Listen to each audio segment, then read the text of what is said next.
If you're getting divorced and you're going to court, you may want to know what hearsay is. Your lawyer may be using that term, but he may not realize that you don't understand what it means.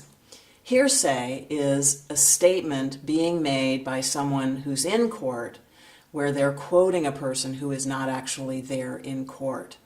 The reason that it's not admissible, i.e. it can't be used in court, and the judge will order you not to say that so that he can't hear it, is that you're quoting someone who isn't actually there to be cross-examined. And the lawyer should have the opportunity to cross-examine the person you're quoting.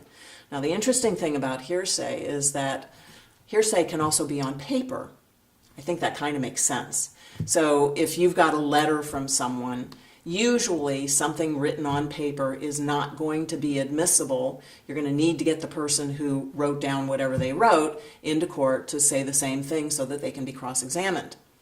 There are, however, multiple exceptions to what we call the hearsay rule. One of those exceptions is business records. So if you've got records that are kept in the ordinary course of business and you're the custodian of those records, you can bring those in. There are some other rules that need to be satisfied to use them in court, but usually you'll see business records coming into court.